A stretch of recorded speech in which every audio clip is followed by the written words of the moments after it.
Okay, hello everybody. Today I'm going to show you how to string your loom so that you can get to beading. This is the continuous loop loom that you purchased. Right now we're looking at the front. I would consider this the back. You have your tension bar right here. And to string this, we are going to just kind of take this tension bar off and kind of let it dangle to the side. So I'm going to get this out of the way here like so. Your string's probably not that long. I just kind of assembled this one quickly here so that we could show you how to go ahead and string the loom. So then I'm going to turn the loom around and we're going to work from the front side to string the loom. Now what I find easiest for this first step is just take the loom and lay it on its side, and then we're going to take the string and just tie one big loop around the loom.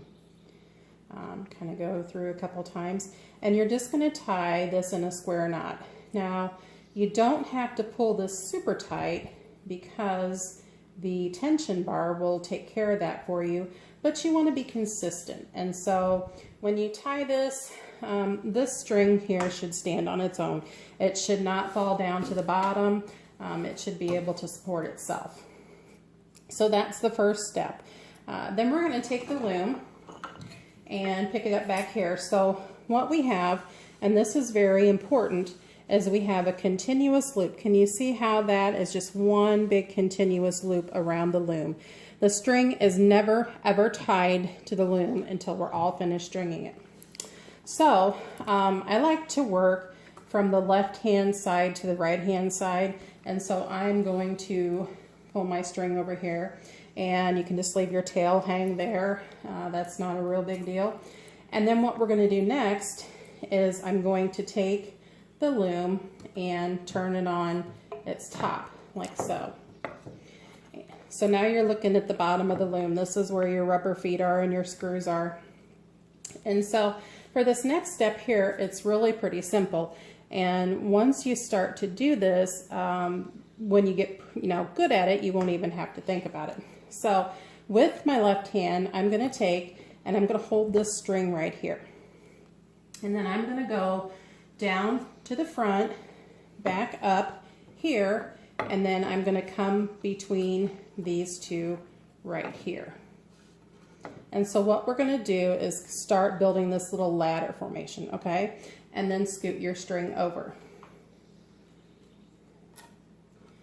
And again, we're going to just repeat. We're going to hold here.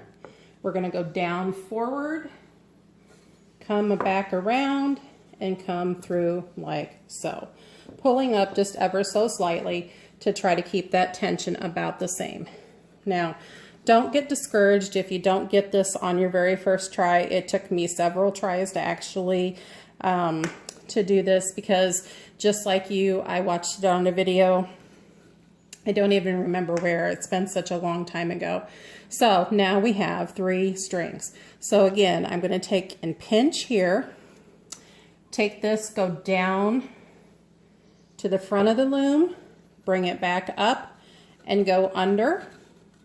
Pull that string up, and then we've created yet another bridge. So you can see these very, very tiny bridges here. Can you see that? So once again, we're going to hold the string here, go down forward, around, back up, and through. Pull that up so that it's tight, not super tight, but just taut. And then pull that down and build that bridge. Now, you don't have to worry about these little bridges and these spaces being perfect, because once you start to put your beads on your strings, it's going to automatically seat itself based on the sides of your beads. It's a little bit different than working with a loom that has a place for each individual string. But I think you'll find that once you get the hang of it, you are going to love it. So again, here we have these strings, 1, 2, 3, 4, 5 strings now on the loom. I'm going to take those 2 fingers, hold right here, go forward, around, back up through that last and the new string, and pull down tight, taut. Okay, again, pinch, forward, around, up through that. Just give it a little pull up for your tension to keep that tension about the same. And you can adjust your strings. And of course, this is really on a large scale because I just want to try to make this as simple as possible for you to see. Try to keep your strings straight. You don't have to have them perfect because you can adjust them later. So again, with my left hand, pinch here, go forward, back around, up through, and there's our little bridge.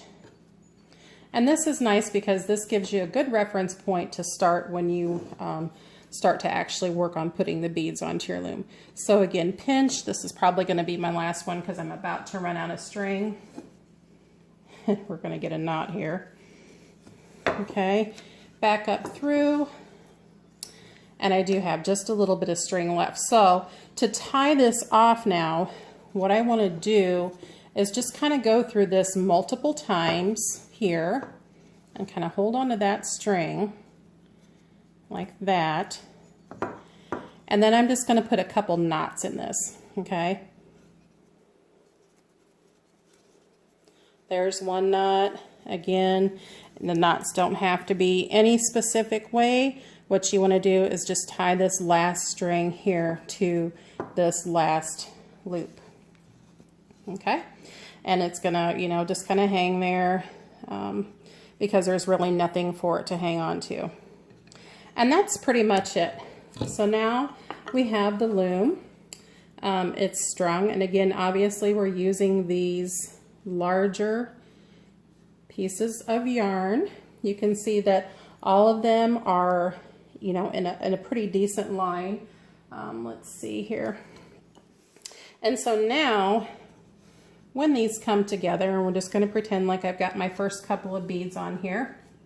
You know, get your strings spaced about where you want them. And again, they are going to move just a little bit. But once we have that here, now I'm just going to go ahead and grab these and show you once again that this is not in anywhere tied to the loom, because you want to be able to work with your loom and you're going to work in that continuous loop. So to start out, I would put my thread here, work up, and then I can pull it down.